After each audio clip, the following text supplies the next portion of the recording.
Company के मालिक कौन है? तेजस्वी यादव और राबड़ी देवी। और कंपनी के पास 21 भूखंड के आज वो कंपनी मालिक है। उसके मालिक कौन है कंपनी के? तेजस्वी यादव। तो इसलिए इस प्रकार तेजस्वी यादव एके इन्फोसिस्टम के माध्यम से इस करोड़ों की संपत्ति के मालिक बन गए। अब सवाल उठता है कि अमित कात्याल ने लालू के बेटे बेटियों को क्यों अपनी कंपनी का डायरेक्टर बनाया? ये आपसे कोई ब्लड का रिश्ता नहीं था, आप कोई इन्वेस्टर नहीं थे, आप कुछ नहीं थे। क्यों आइसबर्ग इंडस्ट्रीज प्राइवेट लिमिटेड ने में अमित कात्याल ने लालू के बेटे बेटियों को अपनी कंपनी का डायरेक्टर बनाया? फिर क्यों कात्याल परिवार ने 1 लाख रुपए में अपने सारे शेयर राबड़ी देवी और तेजस्वी को दे दिया? नमस्कार, आप न्यूज़ फोनेशन देख रहे हैं। मैं हूं आपके साथ वंदना। राज्य सुप्रीमो लालू प्रसाद यादव चारा घोटाला मामले में सजायाफ्ता हैं। वहीं राबड़ी देवी हो या फिर लालू प्रसाद यादव की बेटियां, इन तमाम लोगों का सीबीआई और ईडी में कहीं ना कहीं नाम दर्ज है। वहीं तेजस्वी यादव इन सब चीजों से अनभिज्ञ रहे, वह सीबीआई और ईडी की कार्रवाई से दूर रहे। लेकिन अब कैसे ईडी जो है पूछताछ की जब डिप्टी सीएम तेजस्वी यादव से, और जब ईडी को कई चीजों का जो है जानकारी प्राप्त हुआ, जिस तरह से जो जांच के दौरान जो ईडी को हाथ लगी, तो कहीं ना कहीं अब तेजस्वी यादव का संकट जो है बहुत ज्यादा गंभीर होता दिख रहा है। वहीं 25 मार्च को सीबीआई जो है के सामने तेजस्वी यादव की पेशी होनी है। कहा यह भी जा रहा है कि क्या तेजस्वी यादव सीबीआई के सामने अगर पेश होते हैं तो क्या वह जेल भी जा सकते हैं। तो कई तरह की चीजों का जो है वह अभी कयास लगाया जा रहा है। लेकिन यह मामला काफी गंभीर है। लालू परिवार का संकट कम होने का नाम नहीं ले रहा है। वहीं आज भारतीय जनता पार्टी के भीष्म पितामह कहे जाने वाले नेता सुशील कुमार मोदी ने इन तमाम चीजों की जानकारी देते हुए क्या कुछ कह रहे हैं, छोड़े जाते हैं उन तमाम वीडियो के साथ। तो कई बार हम लोग भी भ्रमित हो जाते हैं कि कौन सा मामला क्या चल रहा है। तो पहला तो है कि चारा घोटाला, जिसकी पूरी जानकारी आपको है। दूसरा मामला है IRCTC घोटाला, जिसमें तेजस्वी यादव पर चार्जशीट फाइल हो चुकी है, जिसमें राबड़ी देवी और तेजस्वी बेल पर हैं और जिसका ट्रायल प्रारंभ होने वाला है दिल्ली के स्पेशल सीबीआई कोर्ट में। और तीसरा मामला है जमीन के बदले नौकरी लिखवाने का मामला, नौकरी के बदले जमीन लिखवाने का मामला। तो अभी के दिनों में जो कार्रवाई हो रही है वो तीसरे मामले को लेकर हो रही है कि जब लालू यादव 2004 से लेकर 2009 के बीच में भारत सरकार में रेल मंत्री थे, उस समय में रेलवे की नौकरी जिन लोगों को दी गई उसमें से बहुत सारे लोगों से जमीन लिखवा ली गई। इसीलिए इसको कहते हैं नौकरी के बदले जमीन लिखवाना। तुम मुझे जमीन दो, मैं तुम्हारा काम करूँगा। तो ये जो मामला है रेलवे की नौकरी के बदले जमीन लिखवाने से जुड़ा मामला, इसकी जांच सीबीआई कर रही है। इस मामले में एफआईआर दर्ज हो चुकी है। और ये भी बता दें, जो एफआईआर दर्ज हुई वो महागठबंधन की सरकार आने के पहले एफआईआर दर्ज हुई। तो ऐसा नहीं है कि सरकार बनने के बाद कार्रवाई हो रही है। तो कार्रवाई प्रारंभ हो गई थी महागठबंधन की सरकार बनने के पहले, और अभी ईडी भी इसमें प्रवेश कर गई। और ईडी कब प्रवेश करती है? जब किसी मामले में अपराध से पैसा निकलता, पैसा आता है, क्राइम किया गया, अपराध हुआ, पैसा आया, उस पैसे का किस तरह से दुरुपयोग हुआ या उपयोग हुआ, इसको कहते हैं मनी लॉन्ड्रिंग। तो ये जो ईडी है, इन्फोर्समेंट डायरेक्टोरेट प्रवर्तन निर्देशालय, अभी जो पूछताछ हुई हाल के दिनों में 3-4 दिन पूर्व, जो 24 ठिकानों पर जो रेड हुई, जो पूछताछ हुई, वो ईडी की रेड थी और न कि सीबीआई की। तो इसलिए, और जो बेल का मामला था वो सीबीआई से जुड़ा मामला था, जिसमें कि 25 तारीख को तेजस्वी यादव को हाजिर होना है। तो मित्रों, जिस मकान में ईडी ने तेजस्वी यादव से पूछताछ की वो मकान है D1088 न्यू फ्रेंड्स कॉलोनी। ये नई दिल्ली का 4 मंजिला आलिशान मकान है जिसकी कीमत 150 करोड़ रुपये से ज़्यादा है और जिस मकान के आज मालिक हैं तेजस्वी प्रसाद यादव और एक कंपनी जिसका नाम है AK इन्फोसिस्टम प्राइवेट लिमिटेड, उस कंपनी के भी मालिक हैं तेजस्वी प्रसाद यादव। तब ये जो AK इन्फोसिस्टम प्राइवेट लिमिटेड है, इस कंपनी ने ज़मीन खरीदी है हजारी राय से। या हजारी राय ने अपनी ज़मीन औने पौने दाम पर AK इन्फोसिस्टम को बेच दिया 2006 में और उसके बदले में हजारी राय के 2 भतीजे दिलचंद्र कुमार और प्रेमचंद्र कुमार, इनको जबलपुर और कोलकाता में 2006 में रेलवे की नौकरी लग गई। तो जिस व्यक्ति के 2 भतीजों को रेलवे में नौकरी लगी, उस हजारी राय ने अपनी ज़मीन दानापुर महुआ बाग की ज़मीन AK इन्फोसिस्टम प्राइवेट लिमिटेड को, और वो ज़मीन उसने लिख दिया। और ये जो हजारी राय ने महुआ बाग की जिस ज़मीन को लिखा 21 फरवरी 2007 को, ये 9,527 वर्ग फुट भूखंड है जो 10,83,000 में नकद भुगतान कर उस ज़मीन को ट्रांसफ़र किया गया। मतलब ये जो AK इन्फोसिस्टम प्राइवेट लिमिटेड है, ये कंपनी क्या, इसको जानना बहुत जरूरी है। AK इन्फोसिस्टम का मतलब होता है Amit Katyal Infosystem private limited. और ये अमित कात्याल कौन है? तो जब राबड़ी देवी बिहार की मुख्यमंत्री थी 2000 से 2005 के बीच में, तो बिहटा में एक बियर की फैक्ट्री लगी थी जिसका नाम था आइसबर्ग प्राइवेट लिमिटेड।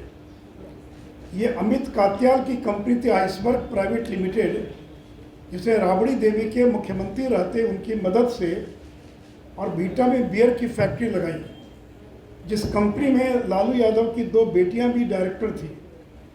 तो ये AK इन्फोसिस्टम अमित कात्याल के नाम से है। A का मतलब अमित, K का मतलब कात्याल। तो AK इन्फोसिस्टम प्राइवेट लिमिटेड यानी Amit Katyal Infosystem private limited. अब ये AK इन्फोसिस्टम प्राइवेट लिमिटेड जो है, जिसके मालिक थे अमित कात्याल, उनके भाई राजेश कात्याल,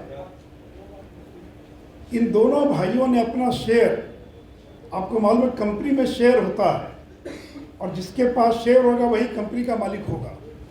तो आज की तिथि में इस कंपनी में 8,500 शेयर राबड़ी देवी के नाम से है और 1,500 शेयर जो है वो तेजस्वी यादव के नाम से है। तो 2014 से लेकर आज तक इस कंपनी की मिल्कियत किसके पास है, मालिकियत किसके पास है? तो राबड़ी देवी और तेजस्वी यादव के पास है।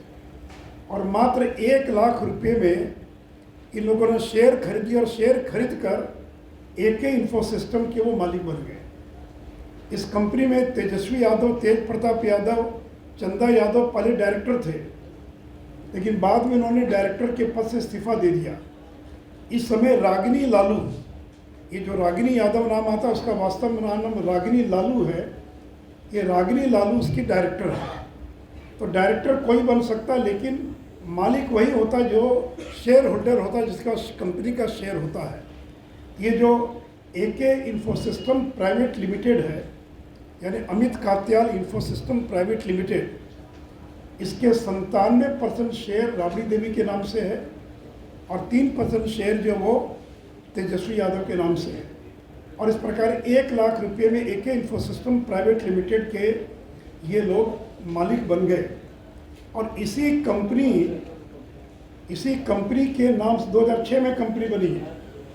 इसी कंपनी के नाम से हजारी राय ने अपनी ज़मीन रजिस्ट्री कर दिया। तो परिणाम क्या हुआ कि ज़मीन AK इन्फोसिस्टम में आ गई और उस ज़मीन के मालिक हैं।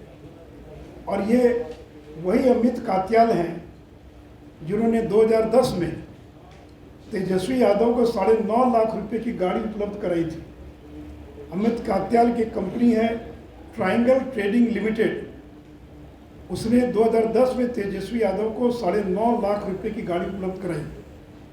और इस अमित कात्याल ने तेजस्वी यादव को 30 लाख रुपए का कर्जा दिया और 55 लाख रुपए का कर्जा दिया तेज प्रताप यादव को। बाद में वो कर्जा माफ़ कर दिया गया। ये कर्जा कोई देता तो ब्याज सहित वसूलता है, लेकिन अमित कात्याल ने जो कर्जा दिया उसने वापस नहीं लिया, वो कर्जा माफ़ कर दिया गया। और इस एके इन्फोसिस्टम प्राइवेट लिमिटेड ने आज तक कोई बिजनेस नहीं किया। कोई कंपनी खोलता किस लिए? व्यापार करने के लिए। आज तक उसने कोई व्यापार नहीं किया कंपनी में। एक नया पैसा भी कोई टर्नओवर नहीं है। 1 लाख या 1,000 रुपया भी कंपनी का टर्नओवर नहीं है।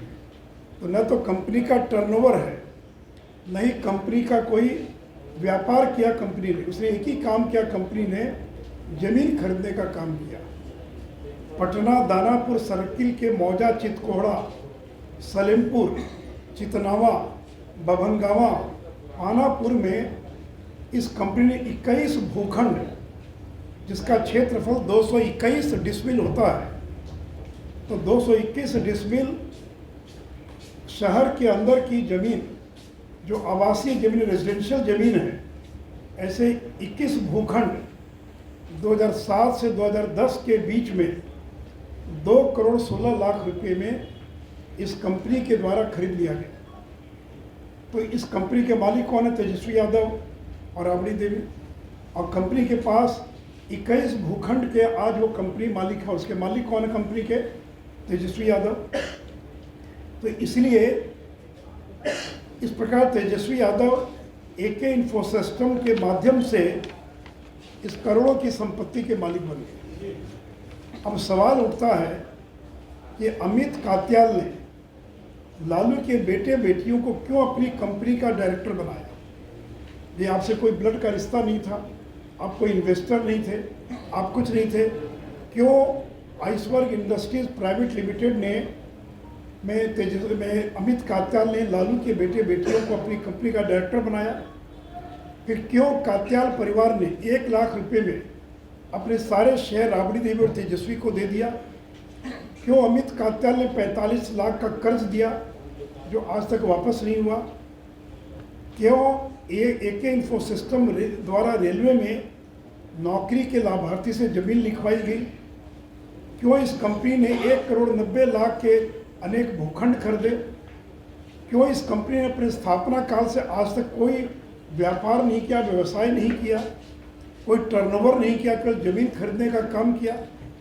क्या तेजस्वी यादव मात्र 15,000 खर्च कर करोड़ों की संपत्ति के मालिक कैसे बन गए? क्यों अमित कात्याल और उनके भाई राजेश कात्याल ने इस कंपनी के सारे शेयर 1 लाख में राबड़ी देवी और तेजस्वी यादव को बेच दिया? तेजस्वी यादव, चंदा यादव, तेज प्रताप यादव लंबे समय तक इस कंपनी के डायरेक्टर भी थे और इस समय उस कंपनी की डायरेक्टर रागिनी लालू है और शेयर होल्डर तेजस्वी यादव और राबड़ी देवी हैं। क्यों इस कंपनी का इस्तेमाल रेलवे नौकरी के लाभार्थी की जमीन लिखवाने में किया गया? क्या कारण है कि लालू के रेल मंत्री के दौरान ही अधिकांश जमीन खरीदी गई? जितनी जमीन खरीदी गई 2007 से लेकर 2010 के बीच खरीदी गई और लालू जी 2004 से लेकर 2009 तक रेलवे के रेल मंत्री थे। अभी सीबीआई ने जो एफआईआर दर्ज किया है उसमें एक मामले का उसने उल्लेख किया जो एके इन्फोसिस्टम ने खरीदा, लेकिन इस बीच में मुझे पता नहीं और भी बहुत सारी जांच पड़ताल में और भी बहुत सारी ज़मीन मिली होगी और वो ज़मीन उन लोगों के द्वारा बेची गई जो रेलवे के लाभार्थी हैं। तो चार्जशीट की कॉपी जब सार्वजनिक होगी तभी मालूम पड़ेगा। तो ये जो कहते हैं कि हमको फंसा दिया गया, बदले की भावना से कार्रवाई हो रही है, तो इन बातों का जवाब देने के बजाय कि रटा रटाया जवाब कि तंग किया जा रहा, परेशान किया जा रहा है, हम सरकार में आ गए इसलिए सरकार को तोड़ने के लिए कार्रवाई की जा रही है, इसलिए कोई बदले की भावना से कार्रवाई नहीं है। तथ्यों के आधार पर सीबीआई कार्रवाई करती है और अब ईडी की इसमें जो आमदनी हुई, एके इन्फोसिस्टम प्राइवेट लिमिटेड ने रेलवे के लाभार्थियों को और अन्य मामलों से जो लाभ कमाया वो किसके लिए लाभ कमाया? तो लाभ कमाया तेजस्वी यादव के लिए। इसलिए प्रवर्तन निर्देशालय भी इसके अंदर प्रवेश कर चुका है और मित्रों, मैंने पहले भी कहा था कि देखिए जो मामला है, ये मामला सबसे पहले 2008 में श्री ललन सिंह, स्वर्गीय शरद यादव और मुख्तार अब्बास नकवी, ये 3 लोग मिलने गए थे मनमोहन सिंह से। उनको एक लिखित ज्ञापन दिया और कहा कि रेल मंत्री के नाते लालू प्रसाद यादव रेलवे में लोगों को 4th ग्रेड की नौकरी दे रहे हैं और उसके बदले में जमीन लिखवा रहे हैं। ये जो कहते हैं कि मामला बंद हो गया, आज तक कभी मामला बंद नहीं हुआ, क्योंकि यूपीए की सरकार थी, मामला दबा दिया गया, सीबीआई को जांच के लिए कभी दिया ही नहीं गया। 2014 में जब एनडीए की सरकार बनी तब ललन सिंह फिर सक्रिय हुए। फिर इन लोगों ने कहा कि भाई हमारे कागजात क्या हुआ, तो वहाँ कागज़ था ही नहीं, प्रधानमंत्री कार्यालय में कागज़ था, न सीबीआई में। तो दोबारा इन लोगों ने कागज़ दिया और उसी कागज़ के आधार पर कार्रवाई हो रही है। और मैंने अपनी पुस्तक लालू लीला में